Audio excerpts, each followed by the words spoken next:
देखो भाई, ये अगर मैं आपसे डिस्कस करूं तो सिंपल सी बात ये है कि हमारे पास एक्सरसाइज 2 देखो, लास्ट टाइम मैंने ये पीरियोडिक मैट्रिक्स का कॉन्सेप्ट दे दिया था। अब ना इसी से रिलेटेड कुछ क्वेश्चन है वो मैं आपको बताता हूँ। एक्सरसाइज नंबर 2.1, पेज नंबर आप ओपन कर लें 34। 2.1 पेज नंबर 34।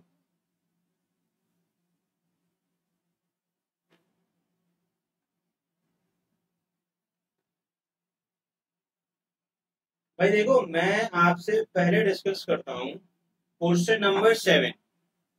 क्वेश्चन नंबर 7 पे ये कहा जा रहा है कि find the index of the important matrix. एक मैट्रिक्स आपको गिवन है, मैट्रिक्स में वो मैं लिख देता हूँ कि भाई मैट्रिक्स है क्या, 0 1 0, फिर लिखा हुआ है 0, फिर लिखा हुआ है 0, फिर लिखा हुआ है 1, और आखिर में देखो क्या लिखा हुआ है। तीनों क्या है बताओ, 0 है ना। आपने क्या करना है, इस पर्टिकुलर मैट्रिक्स का इंडेक्स बताना है। अच्छा, इंडेक्स कैसे बताएंगे, तवज्जो से सुनिए। अगर आपने इंडेक्स के हवाले से बात करनी है तो देखो, इंडेक्स का क्या मतलब है। मैंने आपको एक बात ही समझाई थी, निलपोटेंट मैट्रिक्स के अंदर क्या होता है कि ए की पावर पी जो है, ए की पावर पी जो है वो नल मैट्रिक्स के इक्वल होती है। ए की पावर पी किसके इक्वल होगी, नल मैट्रिक्स के इक्वल। नल मैट्रिक्स का मतलब जिसकी तमाम तर एंट्री 0 के इक्वल। अगर आपका जवाब ए क्यूब नल मैट्रिक्स के इक्वल आता है तो इसका मतलब ये होता है कि आपके मैट्रिक्स का इंडेक्स 3 है। सबसे पहला काम आप क्या करेंगे, देखें तवज्जो से सुनिएगा। सोल्यूशन करते वक्त पहले आप कैलकुलेट करेंगे ए स्क्वायर। आप लिखेंगे for a square. A square की क्या मीनिंग है भाई, ए स्क्वायर का मतलब आप सब जानते हैं, मैट्रिक्स ए को ए से मल्टीप्लाई कर देना। अब यहाँ पे हम दोनों लिख लेते हैं भाई, यहाँ हम लिखते हैं ए स्क्वायर, यहाँ पे मैट्रिक्स ए में लिख लेते हैं जो क्या है बताओ, 0 1 0। फिर मैं आपसे डिस्कस करूं तो 0 0 1, फिर हमारे पास है 0 0 0। अगेन बेटा मैं यहाँ पे मैट्रिक्स लिख देता हूँ 0 1 0, फिर बेटा यहाँ आ जाएगा 0 0 1, फिर यहाँ क्या आ जाएगा बताओ, 0 0 0। ये हमारे पास क्या आ गए, ये हमारे पास सिंपल मैट्रिक्स है। ये दोनों मैट्रिक्स मैंने आपके आगे। अब आपको मल्टीप्लीकेशन मैंने सिखा चुका हूँ। मल्टीप्लीकेशन पे क्या करते हैं, रॉ किससे मल्टीप्लाई होती है, कॉलम से। तो आप क्या करेंगे, देखें ये पहली रॉ को आप किससे मल्टीप्लाई करेंगे, पहले कॉलम से। जब आप इसको मल्टीप्लाई कर रहे होंगे तो जाहिर है कि अगर मैं ए स्क्वायर निकालना हूं तो मुझे एक बात ये समझाओ, पहले ये 0 किससे मल्टीप्लाई होगा, 0 से। 0 मल्टीप्लाई में 0 क्या होता है, प्लस आएगा फॉर्मूले का, फिर आप इस 1 को किससे करेंगे मल्टीप्लाई, तो ये भी 0 हो जाएगा। देन प्लस आएगा फॉर्मूले का, then this 0 will multiply with this 0, it will also become 0। यानी कि आपने क्या किया, पहली रो को पहले कॉलम से क्या कर दिया, मल्टीप्लाई कर दिया। ये पहली रो गई और पहले कॉलम से क्या हो गई, मल्टीप्लाई। अब आप क्या करेंगे, अब आप ये करेंगे, पहली रो को किससे मल्टीप्लाई करेंगे बताएं, दूसरे कॉलम से मल्टीप्लाई करेंगे। अच्छा, आप डायरेक्ट लिख सकते हैं क्योंकि आप फर्स्ट ईयर के अंदर आ गए, मैट्रिक मल्टीप्लीकेशन आपको आती है। तो आपने अगेन ये काम करना है, 0 को 1 से करना है मल्टीप्लाई तो 0 आएगा आंसर, 1 को 0 से करेंगे तो 0 आएगा, 0 को 0 से करेंगे तो 0 ही आंसर आएगा। फिर अगेन आपने इस रॉ 1 को कॉलम 3 से मल्टीप्लाई करना है तो ये 0 हो जाएगा। ये क्या हो जाएगा बताओ, 1 मल्टीप्लाई में 1 कितना होता है, 1, और 0 मल्टीप्लाई में 0 इज 0। सेम तरीके से आपने रॉ 2 को, अच्छा मैं आपको थोड़ी सी हेल्प कर देता हूँ भाई। जब शुरू के दो एलिमेंट 0 है ना, शुरू के दो एलिमेंट 0 है तो लाजमी तौर पर शुरू के दो रिजल्ट 0 ही। ठीक है, तो इसमें आपको कंफ्यूज होने की जरूरत ही नहीं है। अब आपसे ये एक नॉन जीरो एलिमेंट मौजूद है, ये 1 किससे करेगा मल्टीप्लाई, 0 से, ये भी 0 हो जाएगा। अब ये वाला 1 भी किससे मल्टीप्लाई करेगा, 0 से, ये भी क्या हो जाएगा, 0 हो जाएगा। और ये वाला 1 भी किससे मल्टीप्लाई करेगा, तो ये 0 ही हो जाएंगे। अब आपने क्या करना है आगे, अब ये तो तीनों ही 0 है। आप देखें रॉ 3 के तमाम तर एलिमेंट्स क्या है, रॉ 3 के तमाम तर एलिमेंट 0, कुछ करने की जरूरत ही नहीं है, डायरेक्ट 0 लिख दो। यानी कि एक बात और समझ आ रही है, if a raw contain all the element 0 then this particular raw will always remain 0। अगर एक रॉ के अंदर तमाम तर एलिमेंट 0 है तो वो 0 ही रहेंगे। ठीक है भाई, ये आपने मल्टीप्लाई कर लिया, ये ए स्क्वायर का आंसर आ गया आपके पास। दिस इज योर जवाब ऑफ ए स्क्वायर। अच्छा, ए स्क्वायर क्या नल मैट्रिक्स आंसर आ रहा है? अगर आप देखें इसको, अगर मैं आपसे पूछूं कि क्या ए स्क्वायर का आंसर जो है वो आपके पास 0 आ रहा है, आप बोलेंगे कि भाई नहीं आ रहा। अगर आप बोलेंगे कि भाई इसका आंसर जो है वो 0 0, फिर क्या आ रहा है 1, फिर ये तीनों क्या हो गए 0 हो गए, और ये तीनों भी क्या हो गए बताओ 0 हो गए। अब एक बात का जवाब दें कि भाई ये तो 0 हो गए ना, तो ए स्क्वायर का आंसर क्या नल मैट्रिक्स आया है? नहीं आया। अगर ए स्क्वायर का आंसर नल मैट्रिक्स नहीं आया तो आपने अब ए क्यूब निकालना है। क्या निकालना है? ए क्यूब। ए क्यूब आप कैसे निकाल सकते हैं, देखिए भाई, अब आपने यहाँ पे हेडिंग डाल ली ए क्यूब। अब ए क्यूब आप निकाल लें। अब अगर आप ए क्यूब निकालेंगे आप लिखेंगे फॉर ए क्यूब। अब मुझे बताएं ए क्यूब किसके इक्वल होगा? ए स्क्वायर को ए से मल्टीप्लाई कर देंगे। तो जब हम मल्टीप्लाई करेंगे तो मुझे बताएं ए स्क्वायर का आंसर क्या है? भाई मुझे तो याद हो गया 0 0 1। दूसरी रो भी क्या थी? 0 ही थी। तीसरी रो भी क्या थी? 0 ही थी। आप ये देख लें ए स्क्वायर का आंसर यहाँ पे लिखा हूं। मैट्रिक्स ए तो आपको मालूम है, सवाल है, सवाल क्या है 0 1 0, फिर क्या लिखा हुआ है 0 0 1, और फिर आखिर में क्या लिखा हुआ है। तो आप इस पर्टिकुलर मैट्रिक्स को अगर देखते हैं तो भाई ये आपके पास जो है आंसर आ गया ए स्क्वायर का। ए स्क्वायर को आप फिर मल्टीप्लाई करेंगे दोबारा ए से।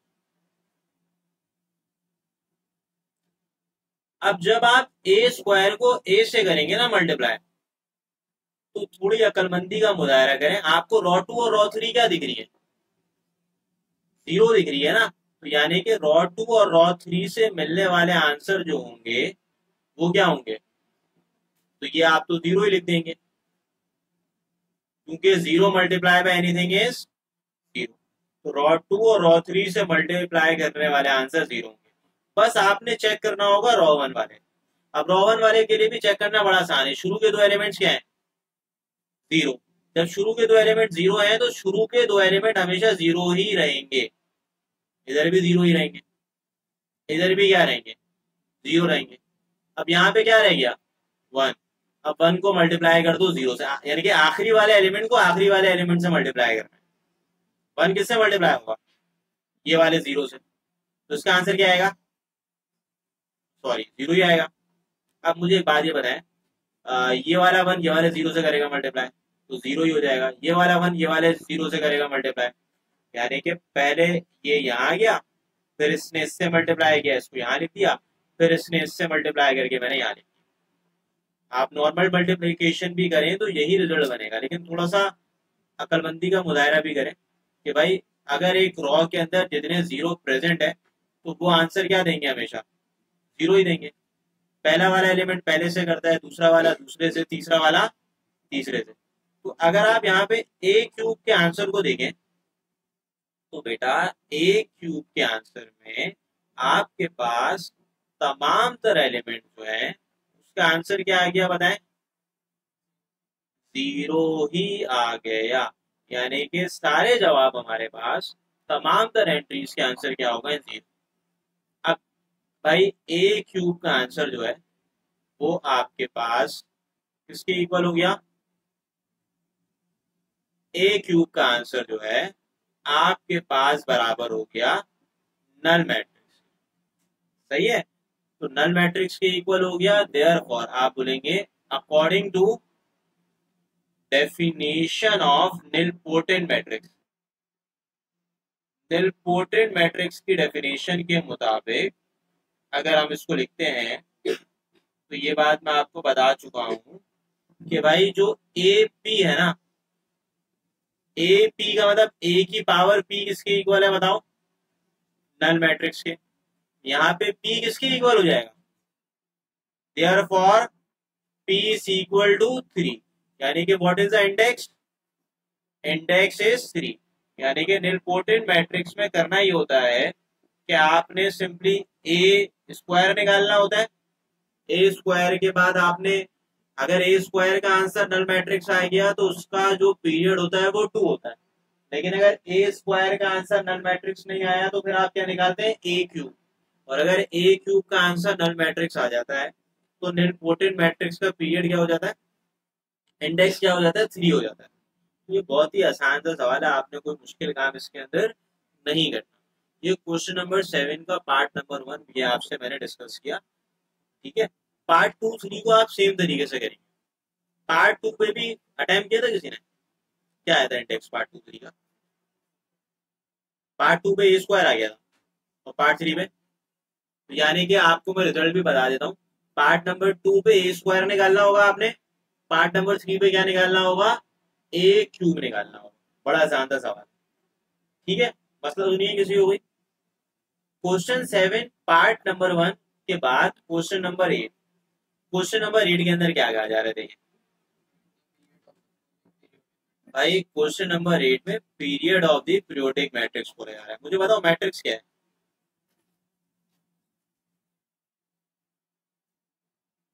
मैट्रिक्स रॉ वाइज बता दो। 0 1। बेटा ये मैट्रिक्स है, इसका पीरियड मालूम करके बता। तो आपने सबसे पहला काम आपने लिखना है सोल्यूशन। सोल्यूशन के बाद आप पहले हेडिंग डालेंगे ए स्क्वायर की, फॉर ए स्क्वायर। अच्छा, ए स्क्वायर किसके इक्वल होगा? मैट्रिक्स ए को आप ए से कर देंगे मल्टीप्लाई।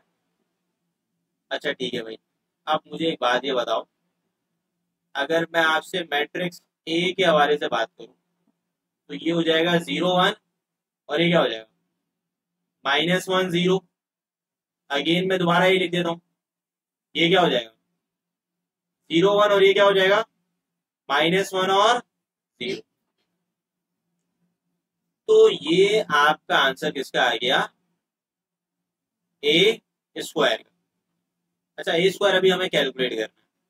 अब जरा तवज्जो सुन लो। अच्छा, पीरियोडिक मैट्रिक्स में क्या होता है? डेफिनेशन याद है पीरियोडिक मैट्रिक्स की? पीरियोडिक मैट्रिक्स में ए K plus 1 is equal to ए होता है। इसमें यह है कि आपने ये देखना होता है कि किस पावर पे जाके पूरा का पूरा मैट्रिक्स जो है वो रिपीट हो रहा है। पहले आप ए स्क्वायर निकाल लें। ए स्क्वायर निकालने के लिए आपने रॉ को कॉलम से मल्टीप्लाई करना है। तो आप पहली रॉ को पहले कॉलम से क्या करेंगे? मल्टीप्लाई। जब मल्टीप्लाई करेंगे तो मुझे रिजल्ट बताएं तब क्या आएगा? 0 0 से मल्टीप्लाई करेगा 0, 1 विल मल्टीप्लाई बाय -1 तो -1 हो जाएगा। Raw 1 will multiply with column 2। 0 1 से करेगा मल्टीप्लाई 0 आएगा, 1 0 से करेगा क्या आंसर आ जाएगा? 0 आ जाएगा। फिर -1 को किससे करेंगे मल्टीप्लाई? तो 0 आएगा आंसर। फिर 0 को किससे करेंगे? -1 से, आंसर क्या आएगा? 0। -1 को किससे करेंगे मल्टीप्लाई? -1 मतलब 1 से, और यहाँ आ जाएगा 0। तो इसका आंसर अगर मैं पूछूं आपसे कि भाई ए स्क्वायर का आंसर है, तो आप मुझे बोलेंगे कि ए स्क्वायर का आंसर विल सिंपली -1 फिर क्या हो जाएगा? 0 फिर क्या हो जाएगा? 0 और फिर क्या हो जाएगा? -1। तो भाई ये हमारे पास सिंपली आंसर आ गया इसका ए स्क्वायर।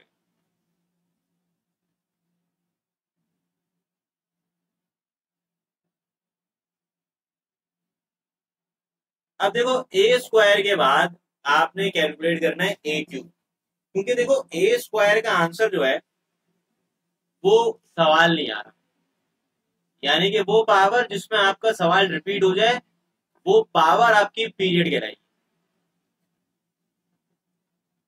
अब मैं क्या करूंगा देखो, फॉर ए क्यूब, अब मुझे एक बात का जवाब दो कि ए क्यूब किसके इक्वल होता है, ए स्क्वायर इंटू ए के। तो अगर मैं यहाँ पे ए स्क्वायर की बात करूं तो वो किसके इक्वल है, -1 0, और फिर क्या है 0 -1, और ए किसके इक्वल है 0 1 -1 0, ए लिख देता हूं मैं 0 1, क्या लिखा हुआ है 0 1 -1 0, ये देख लो ये राइट। अब आपने इसको मल्टीप्लाई करना है तो ये भी आप बड़ी आसानी से कर सकते हैं।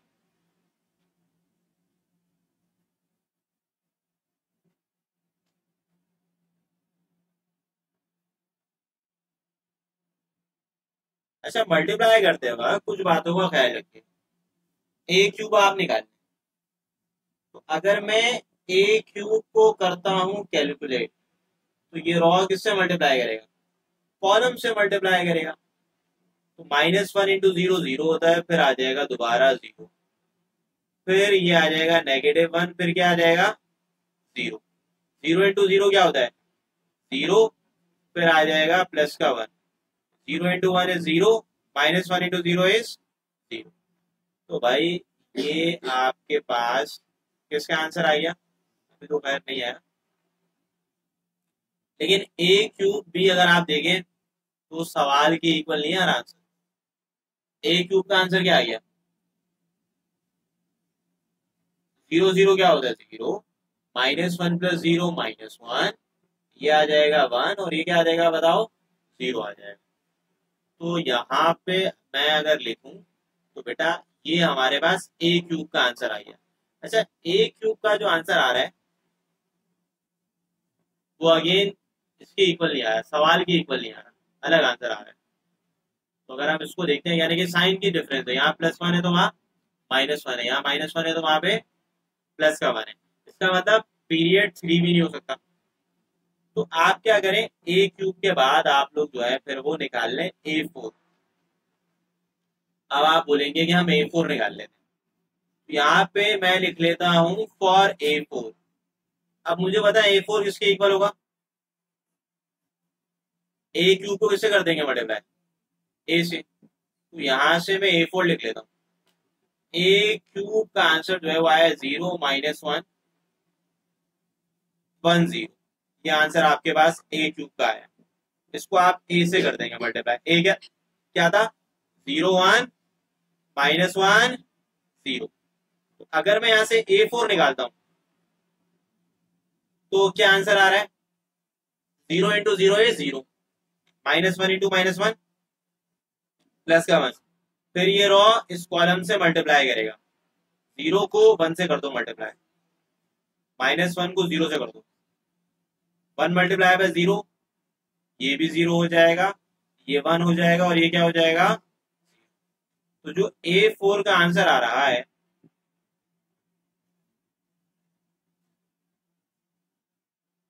ये आएगा 1, ये आ जाएगा 0, ये आ जाएगा 0, और ये क्या आ जाएगा बताओ भाई, ये A4 का आंसर आ गया।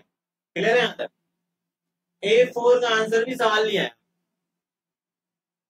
तो भाई क्या निकालना पड़ेगा A5, सर A5 में आ जाएगा मुझे तो याद है।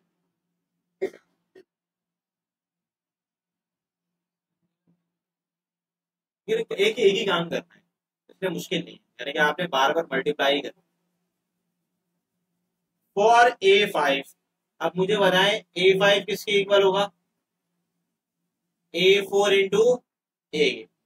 तो अगर हम यहाँ पे A5 को लिखते हैं तो A4 का आंसर जो है वो आ जाएगा 1 0 0 1, ये A4 का आंसर आएगा। अब आप इसको A से करेंगे मल्टीप्लाई, A कितना है 0 1 -1 और 0।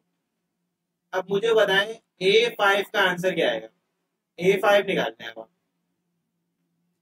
तो ये पहले इससे मल्टीप्लाई होगा पूरा, 1 multiply by 0 0, 0 multiply by -1 0, 1 multiply by 1 is 1, 0 multiply by 0 is 0, 0 into 0 is 0, 1 multiplied by minus 1 is minus 1, 0 1 is 0, 1 0 is 0.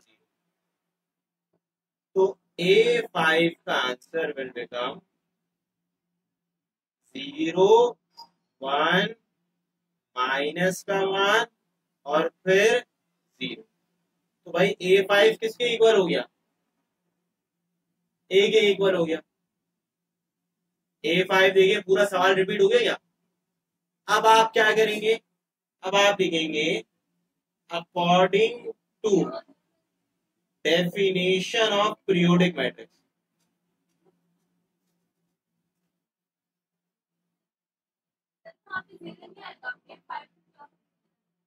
क्या आएगा? की बात कर रहे हो? सही तो है.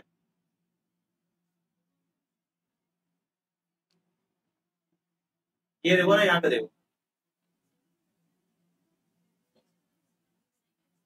ठीक है. अब देखिए अकॉर्डिंग टू, या अकॉर्डिंग है, सही है. According to definition of periodic matrix A K plus 1 किसके इक्वल होगा?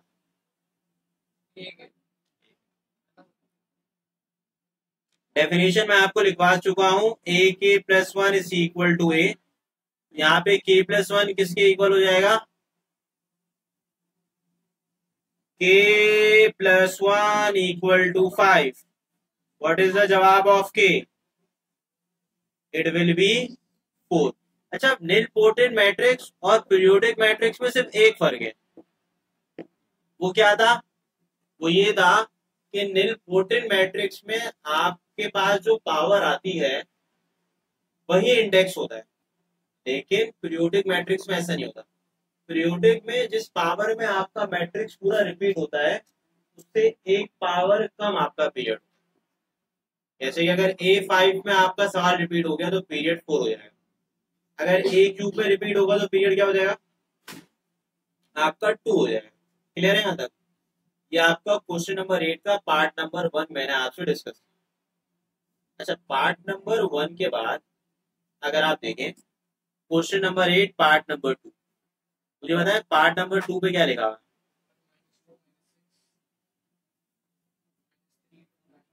भाई देखिए 1 लिखा हुआ है. ठीक है, फिर -3 लिखा हुआ है, फिर क्या लिखा हुआ है?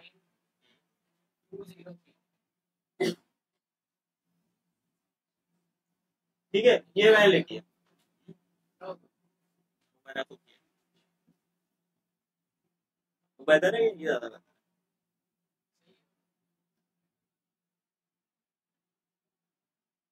अच्छा जी, देखिए ये आपका मैट्रिक्स है, मैंने. अब आप क्या करेंगे, सुने तवज्जो से. भाई आपने पीरियड निकालना है तो पहले आप निकाल लेंगे, आप लिखेंगे फॉर A². अब मुझे बताएं A² किसके इक्वल होगा? A.A के इक्वल होगा. तो पहले ए लिख लेते हैं. तो अगर मैं ए को लिखता हूं तो ये बराबर है 1, माइनस का 2, माइनस का 6, माइनस का 3, 2, 9. फिर आप लिखेंगे 2, फिर आप लिखेंगे 0, फिर आप क्या लिखेंगे? 3. Again you are writing 1, minus का 2, माइनस का 6, -3, 2, और फिर क्या लिखेंगे? 9. फिर क्या लिख देंगे? 2. फिर क्या लिखेंगे? 0, और फिर क्या लिखेंगे? 3. ठीक है, ये मैंने दोनों मैट्रिक्स लिखी है आपके. अब इनको आपने मल्टीप्लाई करना. और करते हैं मल्टीप्लाई जरा.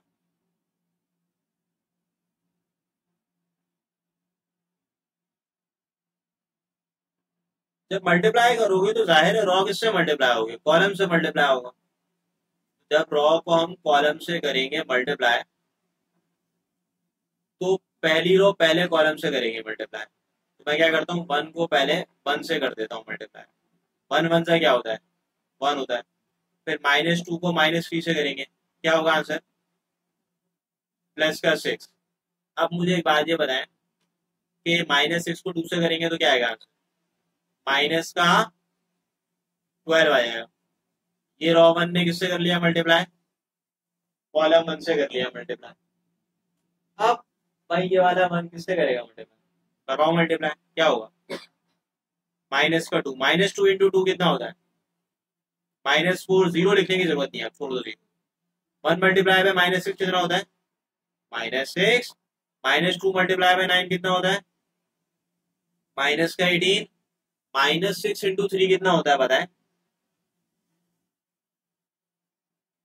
पहले क्या किया 1 को -6, -2 इंटू -9, फिर -6 इंटू 3, बड़ा आंसर आ रहा है, इतना तो नहीं आना चाहिए,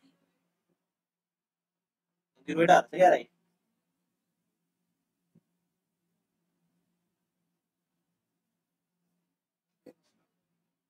नहीं सही है, -6 को 3 से करेंगे मल्टीप्लाई 18 हो जाएगा। मैट्रिक्स सही लिखा मैंने, देखो जरा एक बार,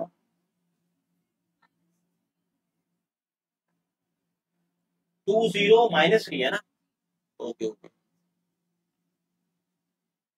यानी कि इसलिए क्या हो जाएगा प्लस का 18 हो जाएगा, ये माइनस है, इसको सही कर। अच्छा अब मल्टीप्लाई करते हैं, अब जरा तवज्जो से देखें, अब ये रॉ 2 किससे मल्टीप्लाई करेगी कॉलम 1 से, तो जब ये कॉलम 1 से मल्टीप्लाई करेगी -3 इंटू 1 कितना होता है माइनस का 3, 2 मल्टीप्लाई बाय -3 कितना होगा माइनस का 6, और 9 मल्टीप्लाई बाय 2 कितना होगा 18, फिर क्या होगा बताओ 6, फिर क्या होगा बताओ 4, जीरो लिखने की जरूरत नहीं है। -3 इंटू -6 कितना होता है बताओ 18, 2 9 से क्या होता है 9 इंटू -3 कितना होता है 2 मल्टीप्लाई बाय 1 कितना होता है 2, 0 multiply by -3 0, -3 into 2 -6,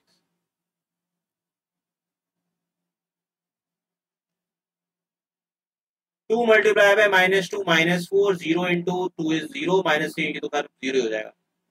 2 multiply by -6 कितना होता है माइनस का 12, 0 multiply by 9 is 0, -3 multiply by -3 is +9, तो ए स्क्वायर का आंसर विल बिकम -12 + 7 कितना होता है माइनस का 5, -2 -4 कितना होता है माइनस का 6, और -18 से +6 कैंसिल, माइनस का 6 हो जाएगा, ये हो जाएगा 9, ये कितना हो जाएगा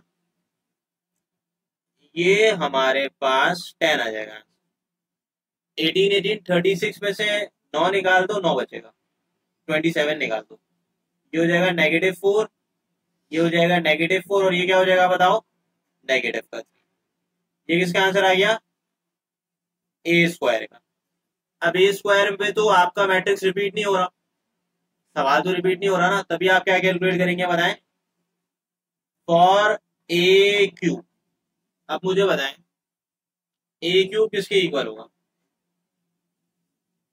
ए स्क्वायर इंटू ए के, तो आपने अब ए स्क्वायर को ए से करना है मल्टीप्लाई, ए स्क्वायर में लिख लेता हूं -5 -6 -6 9 10 9 -4 -4 -3, ए कितना है बताएं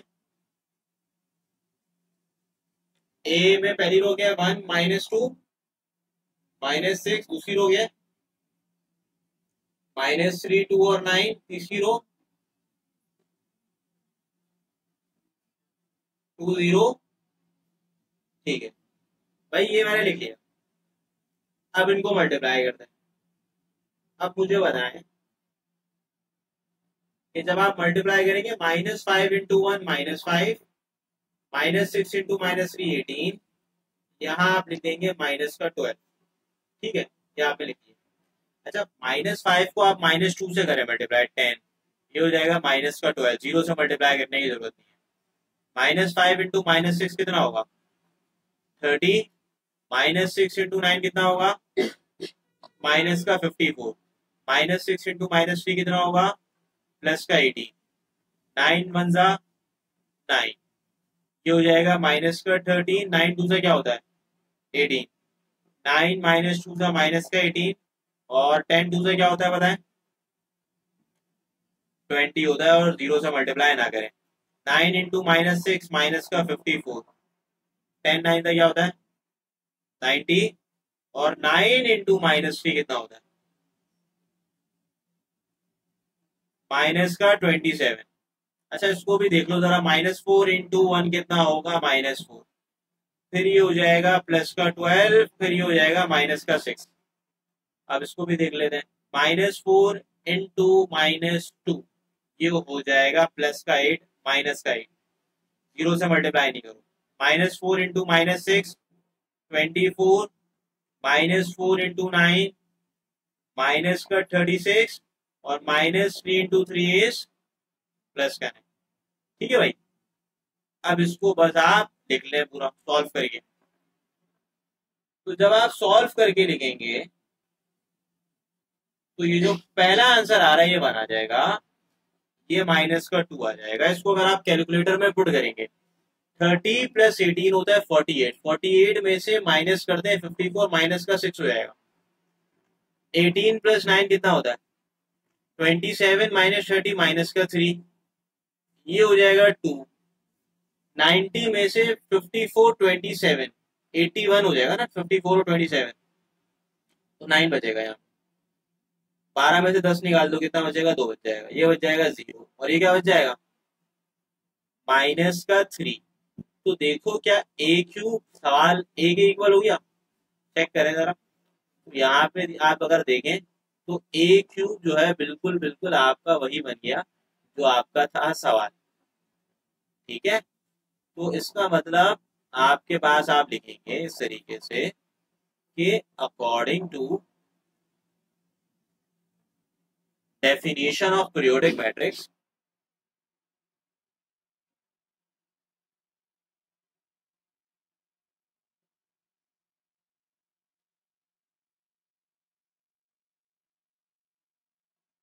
पीरियोडिक मैट्रिक्स की डेफिनेशन के मुताबिक ए के +1 किसके इक्वल होता है ए के इक्वल होता है। तो आप ये बोलेंगे सिंस के +1 किसके इक्वल हो जाएगा 3 के, तो के का आंसर क्या आ जाएगा 2। तो ये आपका पीरियड आ जाएगा। आप बोल दिएगा, रिजल्ट लिखना चाहे तो लिख दें कि देयर फॉर